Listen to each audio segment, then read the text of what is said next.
श्री सरस्वती नमः। श्री गणेशाय नमः। श्री रामाय नमः।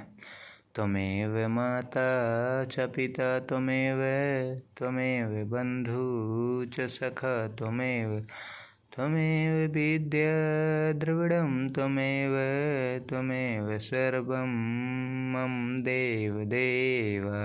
जय श्री राम।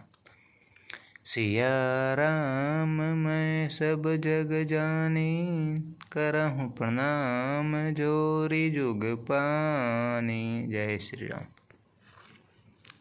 ऐस्यों प्रभु सेवक बस आहहि, भगत हेतु लीला तनु गहहि। जो यह बचन सत्य श्रुति भाषा, तव हमार पूजहि अभिलाषा। यही विधि बीते बरस खट, सहस्वार्याहार।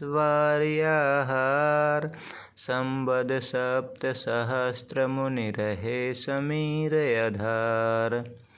इस प्रकार जल का आहार करते 6000 वर्ष बीत गए, फिर 7000 वर्ष के वायु के आधार पर रहे। ऐसे महान प्रभु ही सेवक के वश में हैं और भक्तों के लिए दिव्य लीला विग्रह धारण करते हैं। यदि वेद में यह वचन सत्य कहा है तो हमारी अभिलाषा भी अवश्य पूरी होगी। इस प्रकार जल का आहार करके 6000 वर्ष बीत गए, फिर 7000 वर्ष वायु के आहार पर रहे। बरस सहस 10 त्याग्यों सो, ठाढ़े रहे एक पद दो। विधि हरिहर तप देखी अपारा, मनु समीप आए बहुबारा। 10,000 वर्षों तक उन्होंने वायु का आधार भी छोड़ दिया। दोनों एक पैर से खड़े रहे। उनका अपार तप देखकर ब्रह्मा, विष्णु और शिव जी कई बार मुनि के पास आए। मागहु बर बहु भांति लोभाए, परम धीर नहीं चलहि चलाए। अस्थि मात्र होई रहे समीरा, तदपि मनांग मनहि नहीं पीरा।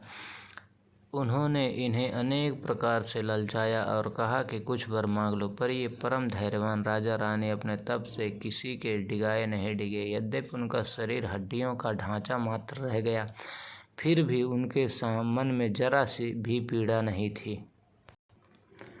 प्रभु सर्वज्ञ दास निज जानी, गति अनन्य तापस नृपरानी।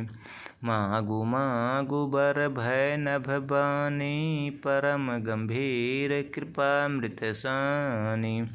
सर्वज्ञ प्रभु ने अनन्य गति आश्रय वाले तपस्वी राजा रानी को निज दास जाना। तब परम गंभीर और कृपा रूपी अमृत से सनी हुई यह आकाशवाणी हुई कि वर मांगो। मृतक जियावनि गिरा सुहाई, श्रवण रंध होई उर जब आई। हष्ट पुष्ट तनु भय सुहाए, मानहु अबहि भवन ते आए।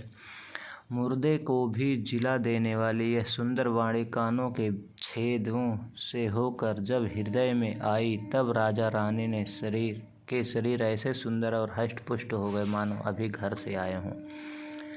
श्रवण सुधा सम बचन सुनी, पुलक प्रफुल्लित गात। बोले मनु करि दंडवत, प्रेम न हृदय समात। कानों में अमृत के समान लगने वाले वचन सुनते ही उनका शरीर पुलकित और प्रफुल्लित हो गया। तब मनु जी दंडवत करके बोले, प्रेम हृदय में समाता न था। जय श्री राम।